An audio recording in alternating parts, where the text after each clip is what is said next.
ইস, আশিক সাহেব, একটা তো খুব বড় ভুল করে ফেললাম। আসলে হয়েছে কি, আমার ক্যাবিনে না আমি একটা পার্স ফেলে আসছি, যে পার্সে অনেকগুলো টাকা আছে।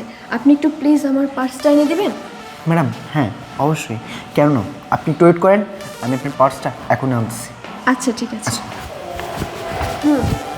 যাও যাও, আজকে তো আমি দেখবো যে এই কাজগুলো প্রত্যেকদিন কে করছে।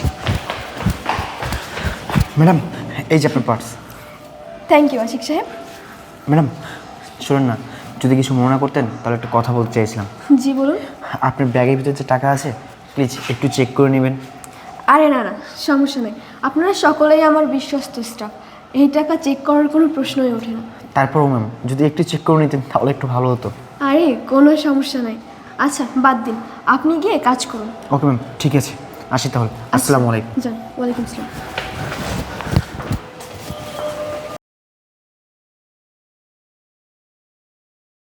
হ্যালো রায়হান সাহেব। হ্যাঁ ম্যাডাম বলেন। জি, একটু কষ্ট করে নিচে আসবেন। ওকে ম্যাম আসছি। আচ্ছা ঠিক আছে।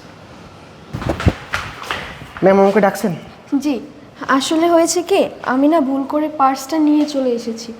এটা একটু কষ্ট করে আমার কেবিনে রেখে দেবেন? আচ্ছা ঠিক আছে। ম্যাম এই ব্যাগের ভিতর কি আছে? আসলে এই ব্যাগে টাকা আছে। কত টাকা? কত টাকা এটার হিসাব নাই, তবে আমার অফিসের সব স্টাফদের বেতন এর ভিতরে আছে। আপনি পারলে কষ্ট করে একটু টাকাগুলো গুনে রাখবেন। আচ্ছা ঠিক আছে ম্যাম। ম্যাম এখন আমি যাব? আচ্ছা ঠিক আছে, আসুন। ওকে। যাও যাও, আজকে তো আমি দেখবই যে এই কাজগুলো কে করে, আজকে বের করেই ছাড়বো আমি।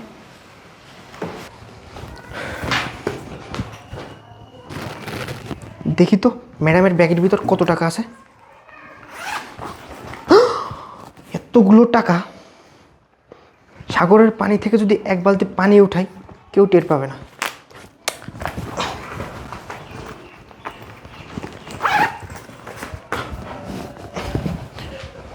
রূপা, রূপা, জি ম্যাডাম। শুনে যান তো। জি ম্যাডাম ডেকেছেন? হ্যাঁ। আচ্ছা শুনুন, আপনি একটা কাজ করুন, আপনি আমার ক্যাবিনে যান, গিয়ে দেখুন একটা পার্স আছে, টাকা আছে তার ভিতরে, ওই পার্সটা একটু আমাকে এনে দিন। ঠিক আছে ম্যাডাম। যান।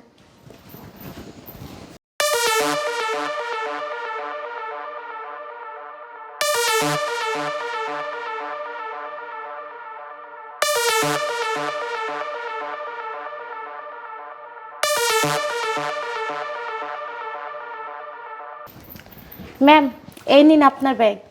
আচ্ছা থ্যাংক ইউ, আপনি এখন আসতে পারেন। আর শুনুন, আপনি একটা কাজ করুন, 5 মিনিট পর রায়হান সাহেব এবং আশিক সাহেবকে নিয়ে এখানে আসবেন। ঠিক আছে ম্যাম। চল।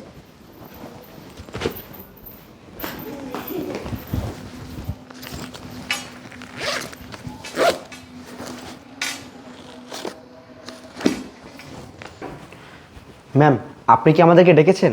হ্যাঁ আসুন, বসুন। জি ম্যাম। আচ্ছা ম্যাম, হঠাৎ করে আমাদের সবাইকে এখানে ডাকার কারণটা কি? আমি বলছি, আশিক সাহেব, রায়হান সাহেব, রূপা, আপনারা তো অনেক লম্বা একটা সময় ধরে আমার অফিসে জব করছেন।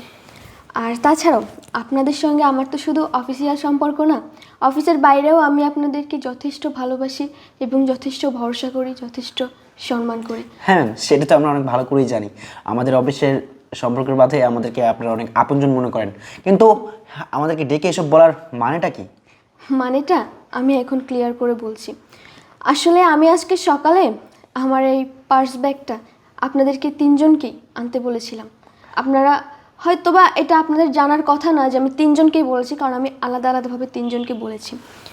আর আপনারা সবাই জানতেন যে আমার এই পার্স ব্যাগে কিছু টাকা আছে, কিন্তু এখন আমি দেখছি আমার ব্যাগে কিছু টাকা কম আছে।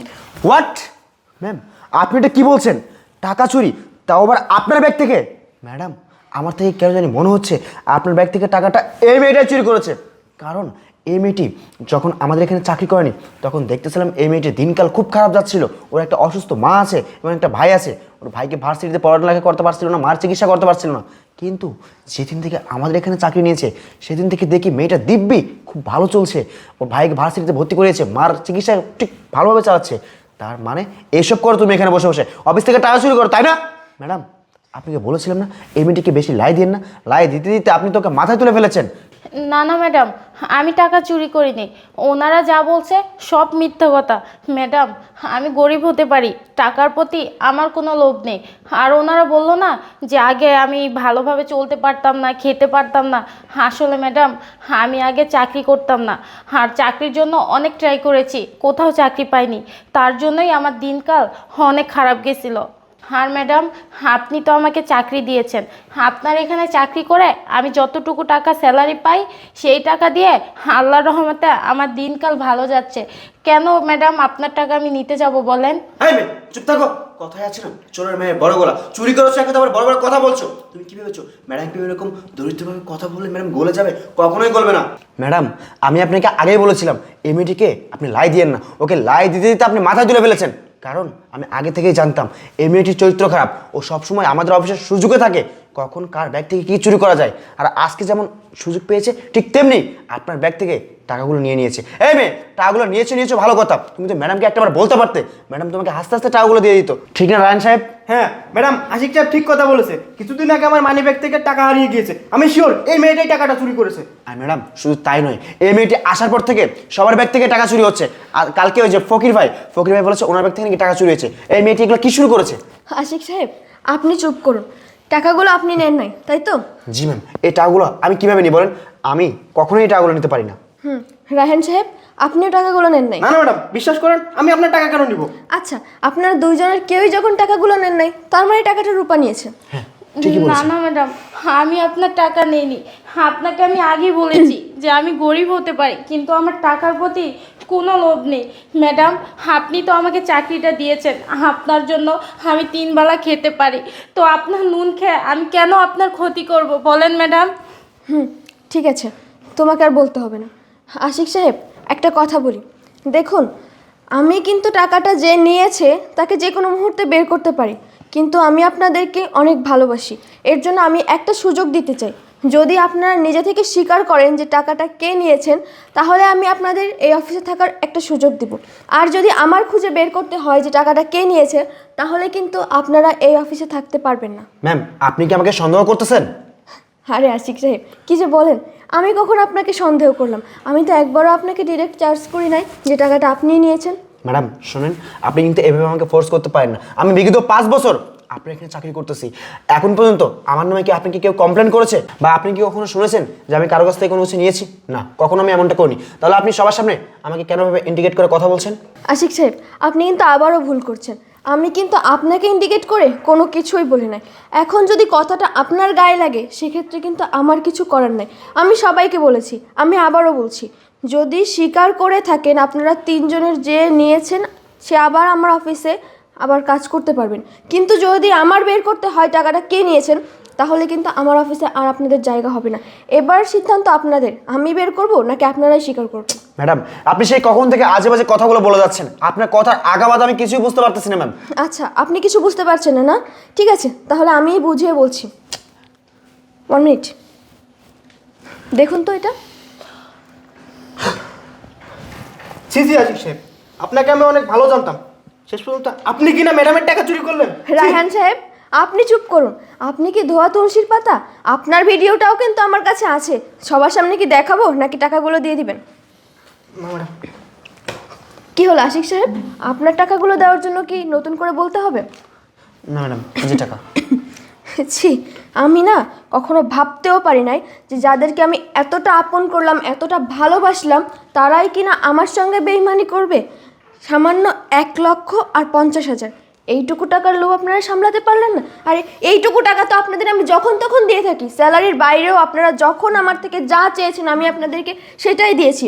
আপনাদেরকে কখনো আমি আমার স্টাফ মনে করি নাই, আপনাদেরকে আমি আমার ফ্যামিলি মেম্বার মনে করতাম। আমার অফিসে কি হচ্ছে না হচ্ছে, কোথায় কি প্রবলেম হচ্ছে, সব কিছু আপনাদের থেকে শেয়ার করতাম, আপনাদের থেকে সলিউশন নিতাম, আপনাদের থেকে হেল্প নিতাম। কিন্তু আপনারা কি করলেন? আমার সঙ্গেই শেষ পর্যন্ত বেইমানি করলেন। না না, আপনাদেরকে আর আমি আমার অফিসে রাখবো না। আমার অফিসের আর আমি কোনো ক্ষতি করতে পারবো না।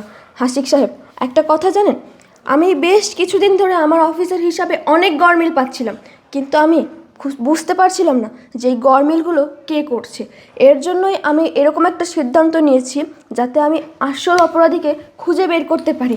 আর আপনারা একজন 5 বছর, একজন 4 বছর, আমার অফিসে কাজ করছেন, আপনারা কিভাবে পারলেন এরকম একটা কাজ করতে? আপনারা যদি চাইতেন 1 লক্ষ কেন, আমি আপনাদের 2-3 লক্ষ টাকা দিতাম, কিন্তু আপনারা শেষ পর্যন্ত আমার কাছে না চেয়ে চুরি করলেন। শুধু চুরি করলেন এটা না, আপনারা এই নিরীহ মেয়েটাকে ফাঁসিয়ে দিলেন, ওর উপরে দোষারোপ করলেন যে টাকাটা ও নিয়েছে। শুধু এই টাকা না, আপনাদের ওয়ালেট থেকেও ও টাকা চুরি করেছে।